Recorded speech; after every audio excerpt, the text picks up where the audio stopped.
Okay, I've procrastinated far too long on this TRS-80. Let's get back to work on this thing. In this video, we're continuing the resurrection of our first TRS-80 Model III. I'm going to be tackling the CRT circuit and the floppy drives. As you can tell by the raster pattern on the screen, the CRT circuit is definitely in need of some love. I've done all the adjustments, but there's things on that board that are definitely out of spec. If you haven't seen my previous video, this is the first of 4 TRS-80s that I have that we're trying to bring back to life and restore to their former glory. In that video, we got the motherboard working on this TRS-80 with the help of the diagnostic ROM co-authored by Adrian Black. But now it's time to show some love to the rest of the circuits, so let's get started. Okay, so before we begin, I just want to mention that this is not intended to be a how-to video. Working on CRTs is dangerous, and there are extremely high voltages present, even when the device has been powered off and unplugged. A CRT can store deadly voltages for days or even weeks after it's been unplugged, so if you're new to working on CRTs, just know that you absolutely have to discharge the CRT before you begin work. It's no fun getting tased by a CRT. And all you need to discharge them is just a flathead screwdriver and a lead. Connect the lead from the shank of the screwdriver to the ground strap of the CRT. If you want to get fancy with it, you can put a resistor in line. If you do that, just make sure the resistor is large enough to where the high voltage won't jump the gap, because high voltage will jump. But this is how I've been discharging CRT since I was 8 years old, so never had a problem with it. And no, you don't need any kind of earth ground or any external connections to the circuitry. Just hold the screwdriver as far back as you can, away from the metal, and with one hand only, insert the screwdriver underneath of the high voltage cap. Use the old electrician's trick of putting one hand in your back pocket. Sometimes when you make contact with the anode, you'll hear a spark. So let's see if we get a spark.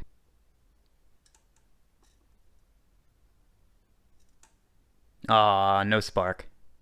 Well, this is a small CRT, so it probably doesn't have a super high voltage. Just hold the screwdriver in connection with the anode for about 30 seconds or so, and at that point, just proceed to remove the high voltage lead. Another thing you want to be super careful with is when you disconnect the CRT neck, but that's more for the safety of the CRT itself, because that is very thin glass.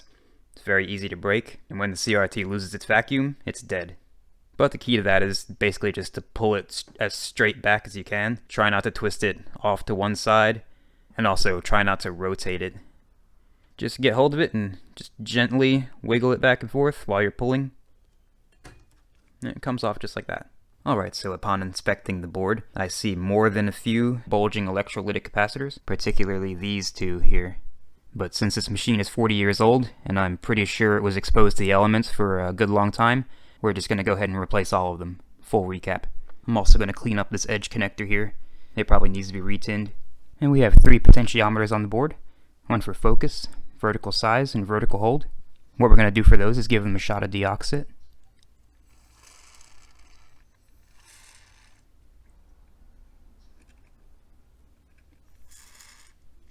And then we're just going to give them a workout. We run them through their full range several times.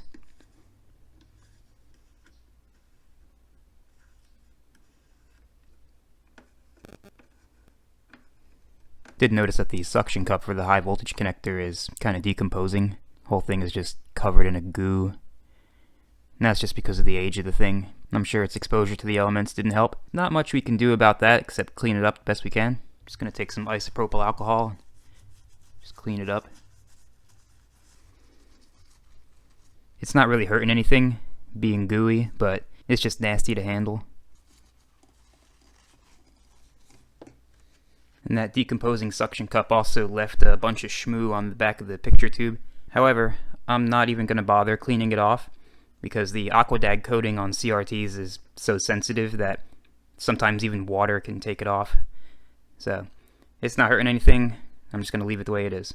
And for the connector for the CRT neck, we're just going to hit that with some deoxit.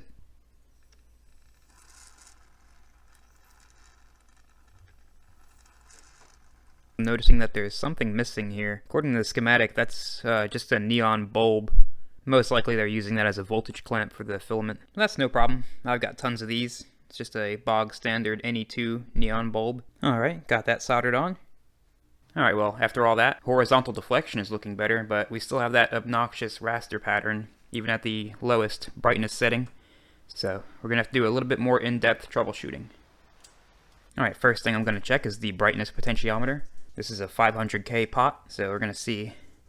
This is at its lowest setting, 5 ohms. I mean, that's close enough. So let's run it through its range.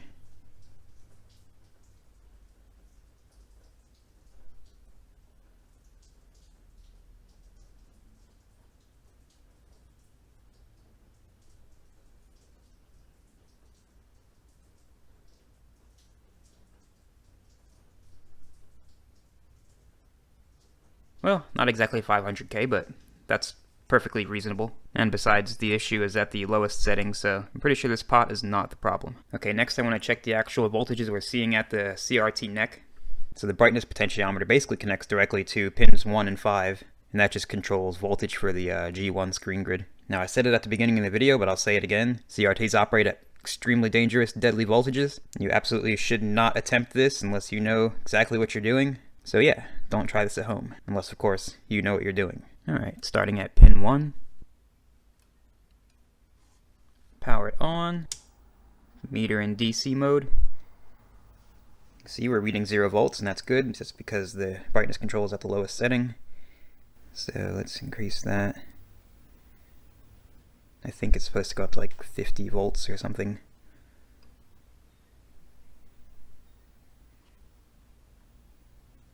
No, 53 volts, close enough. But once again, the problem is at the lowest range. And you see it's at the lowest range, it's not giving any voltage to G1, so clearly the brightness control circuit's not the problem. Alright, well, moving on to pin 2, power on, 65 volts.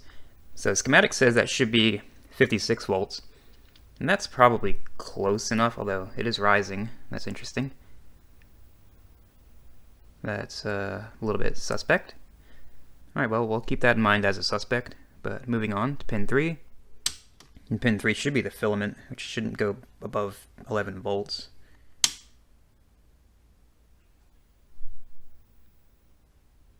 And that's perfectly fine. Alright, pin 4 is actually the other side of the filament. You shouldn't see any voltage there. And that's close enough to no voltage, so that's good. Now to pin 5, which is also part of the brightness control, G1.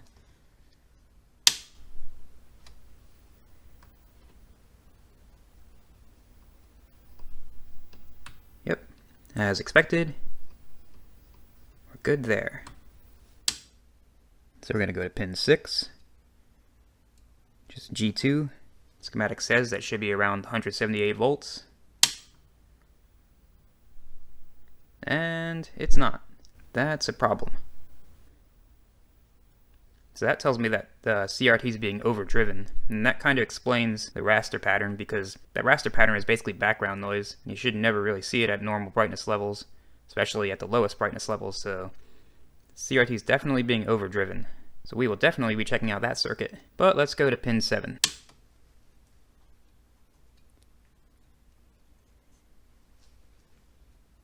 Pin 7 for G3. Schematic says it should be 210 volts. I mean, that's not far off. It's definitely not as way off as G2. Okay, so our next step is to investigate the part of the circuit that drives G2. Okay, first thing I want to check is this resistor on the neck connector here. That goes to pin 6.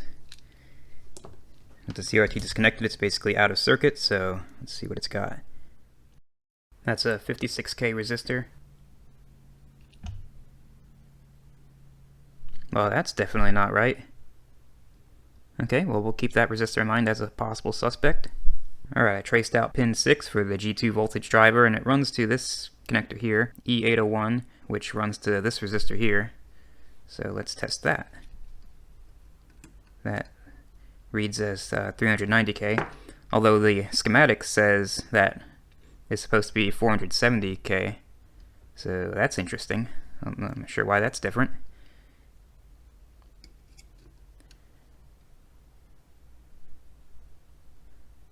And that is a very strange reading.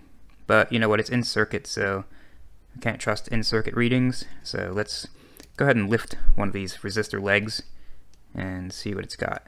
Alright, got that resistor lifted out of circuit. Let's see what it's got. Okay, now it reads even higher, so that resistor is definitely suspect. So let's go ahead and replace that. I'm going to go with the value in the schematic, 470K. Alright, replacement resistor is in, so let's go ahead and reinstall this and see what it does. Alright, CRT board is reconnected, so let's see what happens. Okay, nothing terrible has happened so far. I see the filament voltage is on. I see we don't have that raster pattern until we adjust the brightness, so we might be on to something.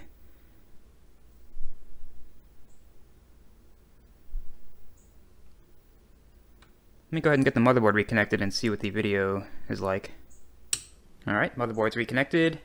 Power on. And look at that. That looks a lot better. Although, the raster is still coming in really early in the sweep of the brightness control pot.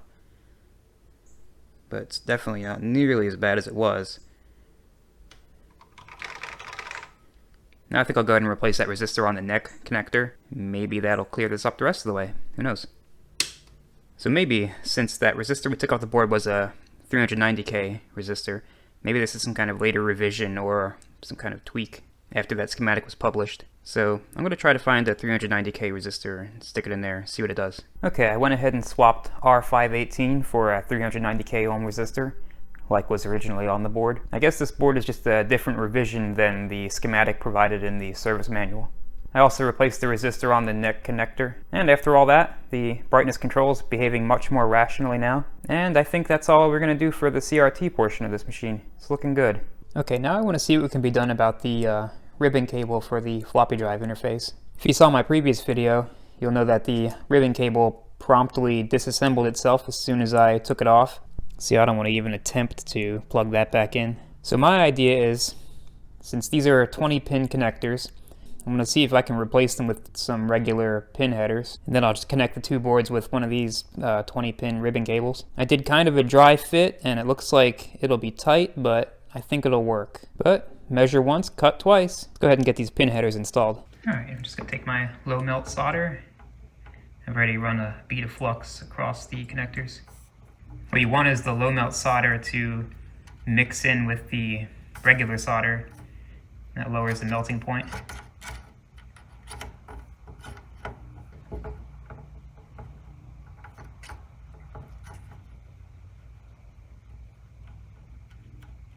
And because of that, you can just pull the connector right off most of the time. And you can see because of that, we didn't even really do any damage to the connector. This elongated pin here is actually just the solder that solidified. I really prefer using low melt solder for things like this. It's much safer for the board. It greatly reduces your chances of pulling up a pad. Alright, now we just gotta clean up this side of the board. I'm just using desoldering braid. I don't have any fancy vacuum soldering irons, at least not yet.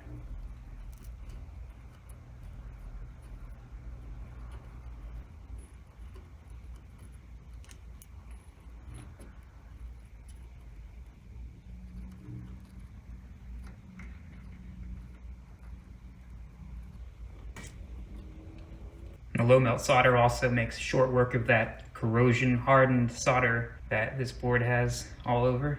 I'm gonna clean it up with some IPA.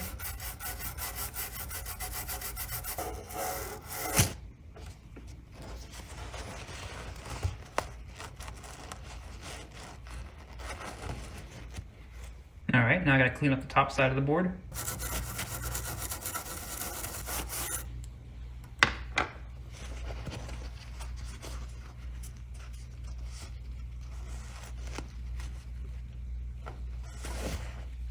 Alright, looking good. Now I can finally make sure my pin headers actually fit. And they do. They fit perfectly. I'm going to go ahead and solder that on. Gotta say, this is my first time soldering around the camera, and it's not easy with this thing in the way.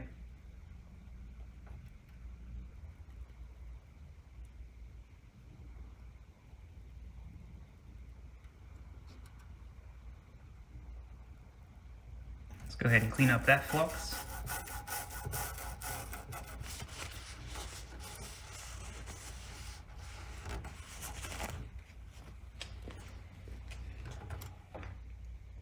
Alright, that pin header is flat and even, looking good.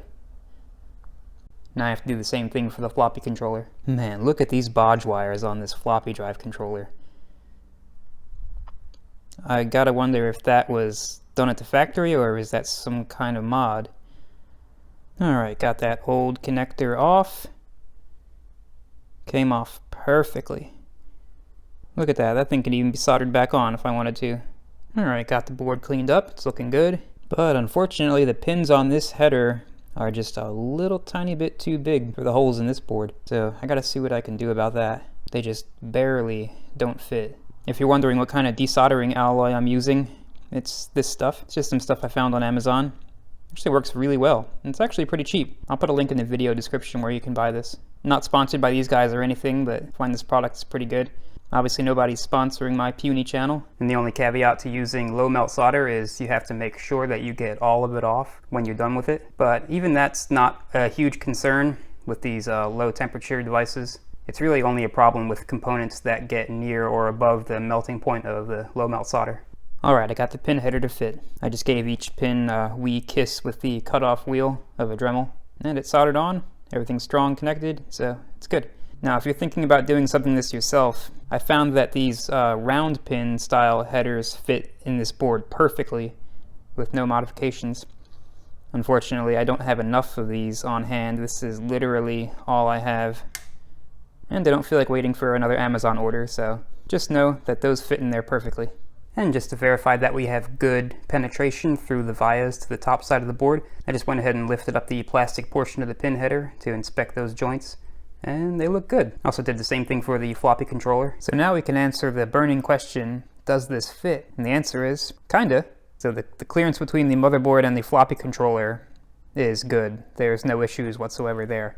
Problem is, where the metal shielding goes over the motherboard, I'm gonna have to fold this connector down as flat as I can get it. It's going to be tight, but I think it'll work. Well, actually, that wasn't as terrible as I thought it was going to be. It was a little bit of a squeeze, but the metal shielding did go on without much fuss. As you can see, we don't have any kind of bulging or anything, or any misaligned screws.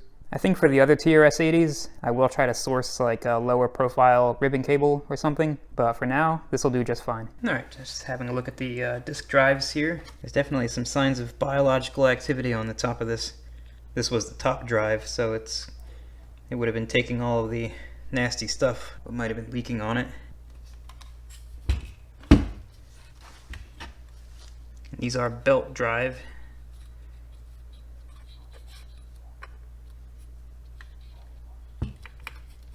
Fortunately, the belt doesn't seem too bad. Might be able to get that to work. A lot of corrosion behind these connectors here.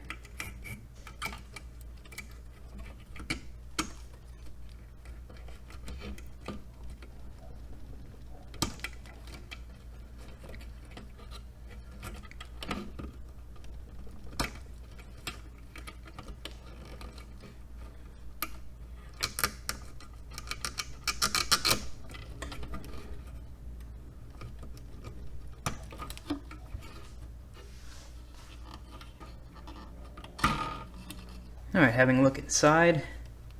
Oh, that head is definitely sticky.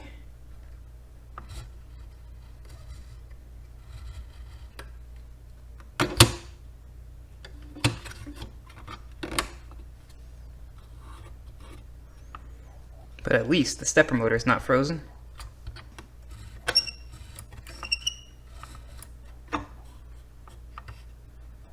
Alright, so I'm just going to carefully clean these slides with some IPA.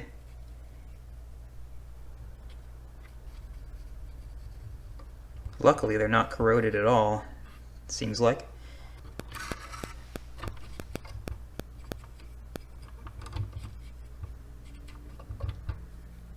Just a little bit dirty. Alright, now I'm just going to take a tiny bit of white lithium grease and just get it on either side of the lugs that attach to this rail.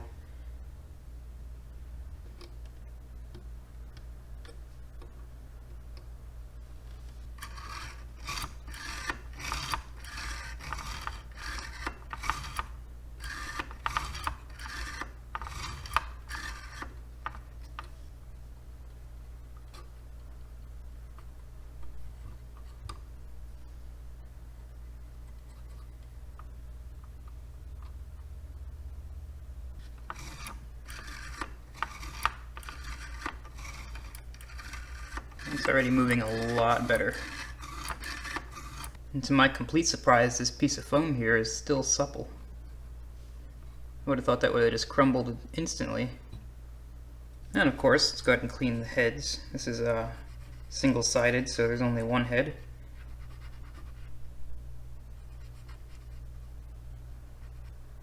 really not that terribly dirty. Okay, now I'm just going to remove the excess grease. This is by no means a restoration here. I just want to get this thing minimally functional. This is definitely not the last time I'm going to be in this drive, I think. Alright, I want to make sure there's nothing weird going on behind this plate here.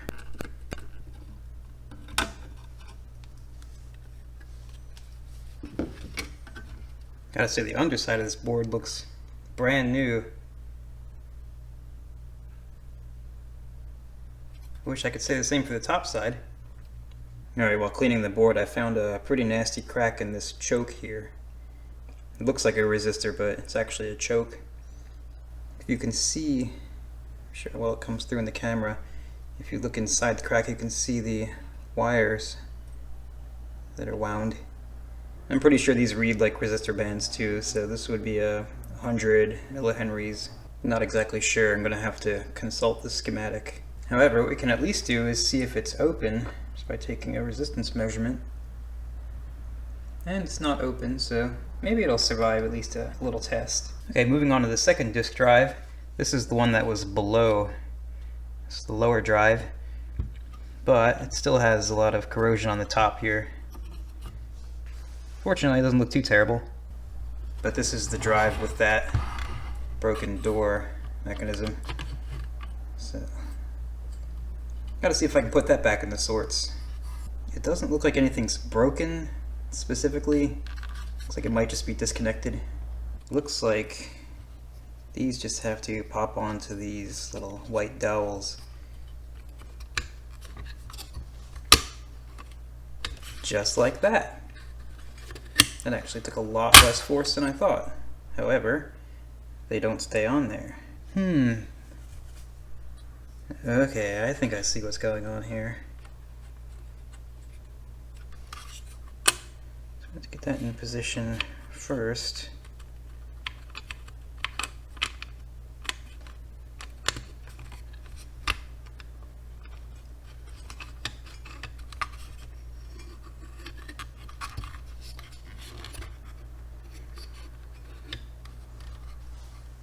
Yeah, that sure seems like it's just barely in there. So just comparing it to the other drive, the other one has a solid metal rod that goes across versus these little plastic things. This one also has enclosed attachment points. Not quite sure what's going on here because they're clearly the same model of drive. I think this might just be like an updated version or something, and they got a little bit cheaper. But at least it partially works now.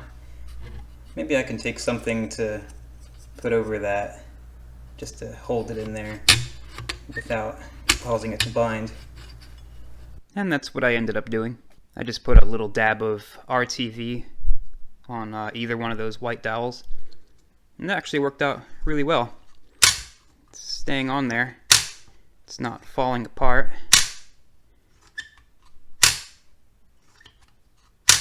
And for that I just used some automotive RTV. RTV has become my favorite mild adhesive. It holds pretty well, and if you want to get rid of it, it comes off pretty easily. The motor's not stuck and the spindle's not stuck. That's a good sign. It seems like the belt's got plenty of traction.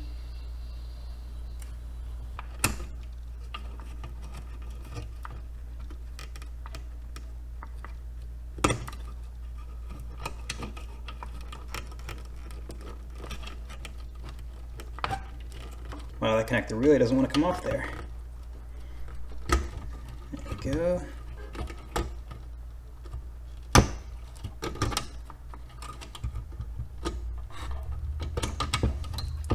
Okay, this drive wasn't as stuck as the other one.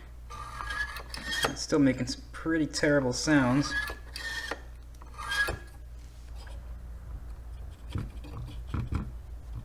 Pretty dirty. Now even on this one, that little piece of foam is still foamy. So kudos to the material scientist who created that. That's really impressive. Once again, let's clean the head. And like the other drive, let's give it a little bit of white lithium grease.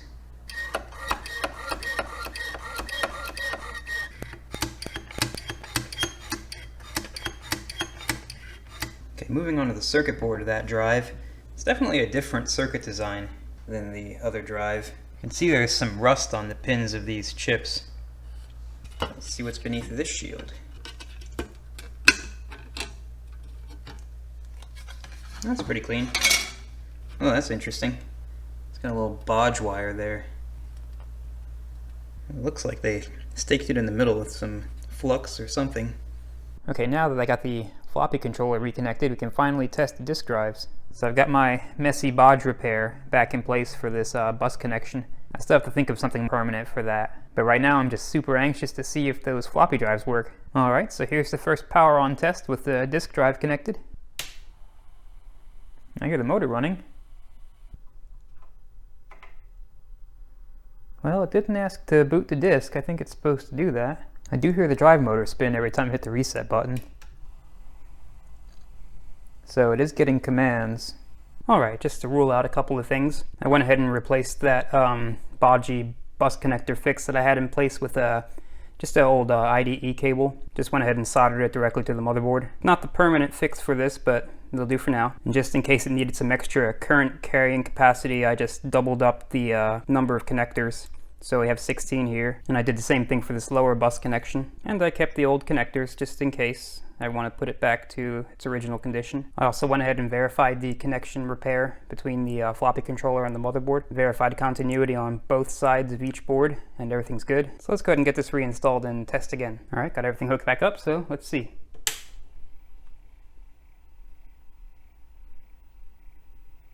And no change. Alright, well it looks like I got more investigating to do. Okay, well let's at least see if we can get some activity out of the drive using some basic. So this one-liner should just start the drive motor running. So let's see. And it does. I don't know if you can hear that, but the spindle motor is running.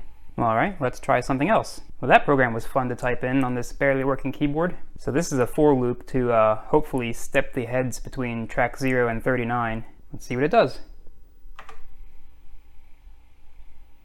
Okay, well I hear the spindle motor running, but I don't hear the stepper motor for the heads. So either something's up with that drive, or there's still something wrong with the floppy controller. If I wasn't 90% certain that the other drive was going to go up in smoke, I would try that one. And I'm trying really hard not to crack into one of those other TRS-80s. But I have another idea. Okay, so I've just got a regular old 3.5-inch floppy drive. So we're going to run that same program again, just to toggle the spindle motor. And it works.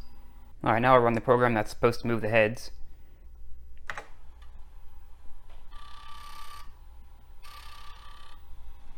don't know if you can hear that, but those heads are moving.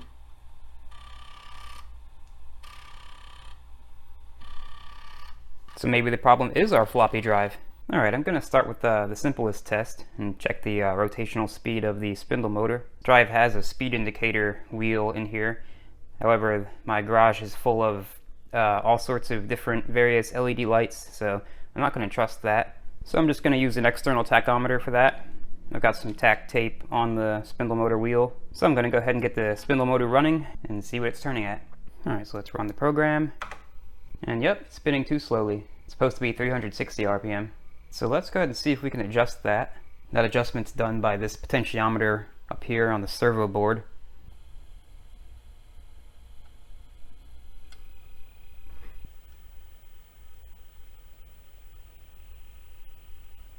Alright, I guess that's close enough. It's very minimal variance, but that's probably just due to the fact that I'm aiming at a metallic surface. Alright, speed's consistent through power cycles, so at least that's one problem solved. And I went ahead and hit all of these connectors with deoxit and gave them a good workout.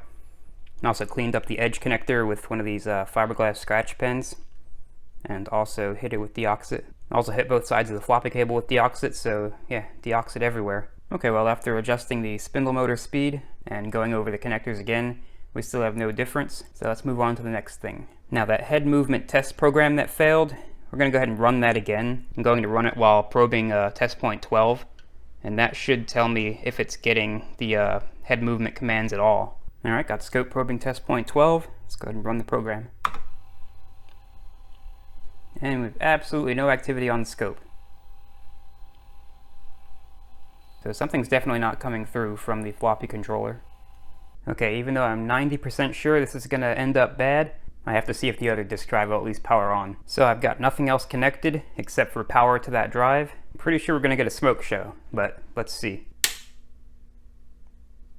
Yep, that's smoke. Well, I guess there's no testing that drive. I gotta find the replacement inductor. Yep, that inductor is well done now.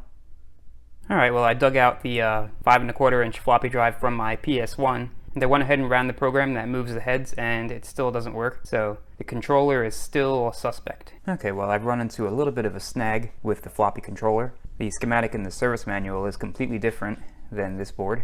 And even worse, the adjustment procedures are different too. The service manual specifies the need to adjust the R7 potentiometer, but this board has no such potentiometer marked as R7. Service manual also specifies a bunch of jumper settings, but this board has no jumpers at all. So because of that, I broke down and cracked open the number 3 TRS-80 and extracted its floppy controller, only to discover that it's very similar, if not the same board. There's only very subtle differences that I see. I was hoping that that TRS-80 would contain the same floppy controller that's specified in the service manual, but no such luck. However, I went ahead and modified the connector, just like we did with the original floppy controller, and went ahead and connected this floppy controller to the motherboard, only to find that it has the exact same symptoms. So to me, that pretty much confirms either some kind of configuration problem, or there's some kind of communication issue between the motherboard and the floppy controllers. Another interesting fact is this floppy controller doesn't have that weird bodge job that the other one does. And now that I look closer at that, it looks like they actually pulled the traces up off of that chip. So I'm even more curious to know what they were trying to accomplish with that. And to make matters worse, I still can't find any model numbers or identifying marks on either of these boards to try and find any schematics or relevant adjustment info for these specific boards. This here is the only mark that I found that's even close to model number or anything, and it's not leading me anywhere. So now I'm kind of at an impasse with getting the floppy drives working. I'm pretty sure the problem is with either the communication between the controller and the motherboard, or with the configuration of the controller itself. However, without matching schematics and adjustment information, it's really hard to, pinpoint exactly what. So I'm reaching out to all you TRS-80 gurus out there. Do you have any ideas as to what I should try next? Is there maybe some configuration I'm missing? Or do you know where to find schematics and adjustment information for this specific controller? If so, I'd really appreciate hearing from you in the comments. But that's all for this video. Thanks for watching.